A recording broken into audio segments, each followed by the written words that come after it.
Moi aussi, je voudrais d'abord remercier les services de l'État et notamment les pompiers. Je rappelle que malgré un incendie extrêmement sévère et très étendu, il n'y a eu aucun blessé.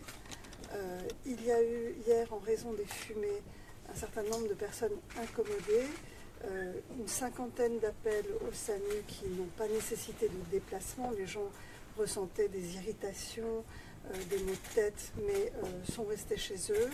Une cinquantaine de passages aux urgences, dont 5 personnes hospitalisées qui étaient des personnes fragiles, qui souffraient de troubles respiratoires antérieurs et qui ont été incommodées par les irritants présents dans la fumée.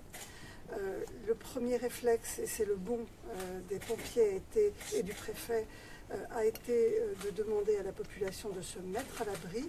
Ça, c'est en attendant de savoir ce qu'il y a dans les fumées. Et donc, ces consignes ont été très bien respectées. Il a été demandé aux écoles de fermer, ainsi que les crèches d'ailleurs, de façon à ce que chacun reste chez soi, en attendant de connaître un peu plus le type de pollution. Dans un deuxième temps, nous avons récupéré les premiers prélèvements qui sont plutôt rassurants sur le type de pollution subie par les riverains par les fumées, le panache de fumée.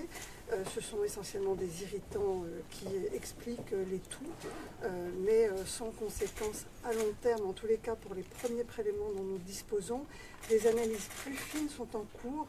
Je rappelle qu'il y a 2 niveaux d'analyse, une analyse très immédiate par les pompiers et ensuite des prélèvements qui sont envoyés à l'INERIS pour des compléments de recherche de toxiques, peut-être en plus faible quantité ou plus rares. Donc sur la première partie d'éléments, il n'y a pas d'inquiétude et les éléments sont toujours en cours d'analyse maintenant au sein de l'INERIS.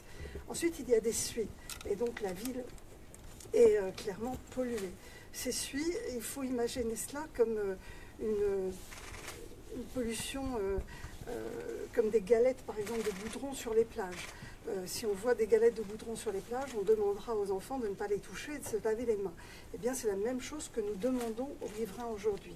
C'est-à-dire de nettoyer ces suies, ces galettes, ces saletés, visuellement très repérables, en prenant des précautions, notamment en mettant des gants, en lavant à grande eau, et nous demandons à ce que les enfants ne touchent pas ces produits parce qu'il y a potentiellement des hydrocarbures, comme c'est une usine qui produit des hydrocarbures, même s'ils ne sont pas en grande quantité, même s'ils sont très proches des seuils, ça n'est jamais bon pour la population de toucher ce genre de produits. Donc faites en sorte que les enfants ne les manipulent pas, s'ils les touchent, il faut leur laver les mains, et des consignes ont été données aux différentes mairies pour nettoyer les lieux qui ont été salis, pollués, notamment les lieux où il peut y avoir des enfants.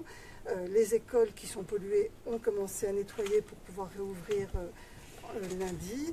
C'est exactement la même chose dans les crèches et nous demandons à chaque famille, s'ils repèrent des pollutions sur leur balcon ou dans leur maison évidemment, de nettoyer en prenant ces précautions, c'est-à-dire lavage à grande eau et toujours des gants, des lingettes pour ensuite jeter ces suies de façon à ne pas être exposé. C'est un principe de précaution maximum que nous prenons. Des renseignements supplémentaires vont être obtenus par les résultats qui sont en cours à l'INERIS, puisqu'il y a une campagne de prélèvement à la fois de l'air et des suies qui a démarré dès aujourd'hui. Et ces résultats seront rendus publics au fur et à mesure par le préfet. Donc nous rendrons absolument transparent la totalité des prélèvements effectués, que ce soit hier ou aujourd'hui, et donc cela permettra à chacun de se rendre compte du type de pollution. Et dans un deuxième temps, et c'est ce que je vais faire la semaine prochaine, je saisirai les agences sanitaires pour évaluer le risque sur la base de ces campagnes de prélèvement. Malgré tous ces messages d'apaisement, notamment de la préfecture, hein, c'est ce qu'on nous répète depuis 2 jours, il semble qu'il y ait une forme de méfiance quand même des citoyens. Vous l'avez peut-être constaté dans le centre-ville des Rouen, beaucoup de gens portent des masques blancs. Les policiers aussi portent des masques. Oui, j'ai été très troublée effectivement de voir que certaines personnes portaient des masques. Ce sont des gens qui l'ont demandé parce qu'ils se sentent visiblement incommodés par les odeurs. Moi, je comprends la population, je le comprends parfaitement. Il y a une odeur persistante, on la sent quand on arrive, une odeur un peu d'œuf pourri. Ce sont des odeurs de soufre qui émanent en fait de ce qui reste dans l'usine et qui est en train d'être refroidi.